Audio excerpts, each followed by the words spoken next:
I've walked over to actually see a box being made. We've got Paula as a volunteer from the Hawk and Owl Trust. Hello, Paula. Hello. And we've got... Hi, Angus. Say hello, Angus. Hi. And the man of the moment, the most important man here, because if it wasn't for you, I'm told, this project wouldn't even be happening, Mr. Boyd Hay from the Forestry Commission. Hello, That's Boyd. right, yeah. Well, yeah, we're forming little teams and creating these boxes. They've all been flat packed for us, so no problems at all.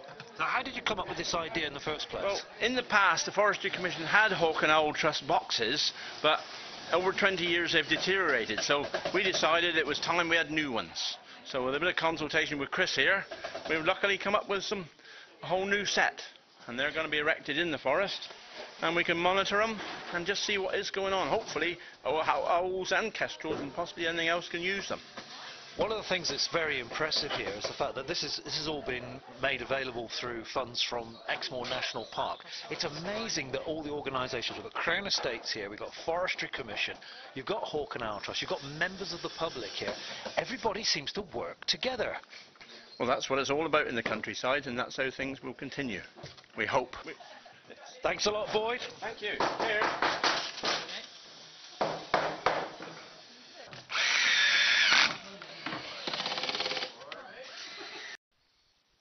So that was the box making session, which was held on Exmoor, and we had about 20 people turn up, making 25 owl boxes, all sponsored by Exmoor National Park as part of the Sustainable Development Fund. Now, a couple of days later, I find myself high up on Exmoor in one of the forests, actually watching some of those boxes now go up into the trees in perfect time, ready for the breeding season.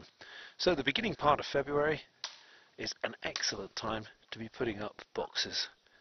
Let's go and talk to some of the guys putting them up.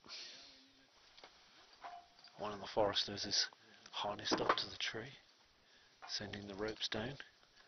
Right next to me is Andy from the Forestry Commission. Andy, tell us what's going on here. Hi Chris. The boxes that you saw us making the other day, they're being put up now on Croydon Hill, one of our woodland sites. A couple of our tree climbers just getting ready.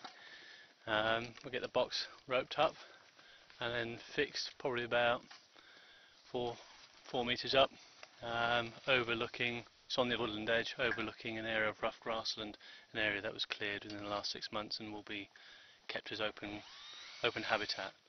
So hopefully could have kestrels, tawny owls, possibly even a barn owl, not far from some heathland, utilising this site. And over the next couple of years it's going to rough up, the grass is going to come in, hopefully a good habitat for some voles. It looks no mean feat actually, doesn't it? You've got two of your professional climbers here at the moment. Both of them are harnessed up. Explain some of the equipment that they've got on them. All this to put up an owl box. Well, yeah, we can't just sort of, these boxes are quite heavy, quite an awkward shape to carry.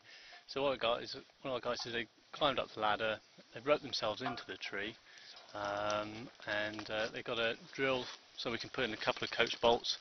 Actually then we'll pull the nest box up on an end of a rope, and at the back of the box is like a keyhole shape, and that will just sort of lock over the coach bolt, and then another one we put in underneath, and as I say, it'll be overlooking this area of rough grassland. So now at the bottom of the tree the box has been completely tied on and it's just about to be hauled up on the tree. And this is one of the conifer trees here, so there's not many branches going up. It's not an easy tree to climb at all, so all the harness is being used, different ropes to pull the box up. Really quite a heavy box. As you can imagine, it's a big box for an owl. Whether it's tawny owl or barn owl, they really do like a nice lot of space inside to have their young. That's the box going right up now, a quarter of the way up this very, very big tree. Just approaching me now is the man who came up with the idea of this project. We met him the other day, it's Boyd Hay. Out of breath, Boyd? Oh, Chris, you wouldn't believe. We're such an altitude you've got to take... This is Exmoor, isn't it? This is Exmoor in the raw. So it's foggy, and it's damp, but everybody's working with a good heart. And we're so lucky we got these climbers available to us, because I say without them we wouldn't be able to play up and down the trees. Are you really pleased with this project? With the I am. boxes? We're so pleased that we got this help to get the boxes.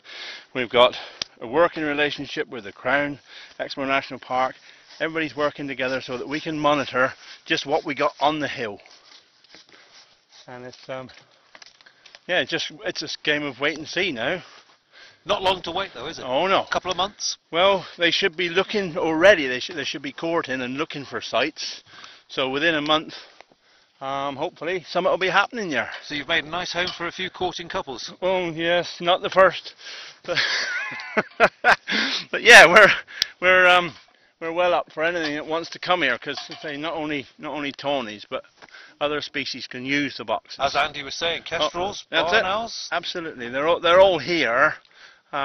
We've created the habitat by opening up some of these areas, and we've learned a lot through working with the Hawk and Owl Trust about what to mow and what not to mow, which seems more important than we realised. And So although this is a Forestry Commission plantation, it's not just trees, is it?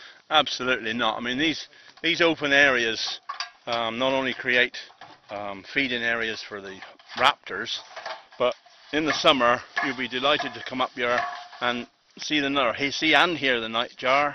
And that's a very important species. It's a isn't very it, nationally? important species. In fact, the Forestry Commission probably holds most of the ones that come in from Africa in the spring. So a biodiversity haven here. And Absolutely. owls and other birds of prey have just been helped by your idea, Boyd. It's Well, your idea. That's nice. I mean, the job was going on in the past, and we've just followed up what's been happening. But already today, when we've been working, even though it's foggy, we've seen crossbills.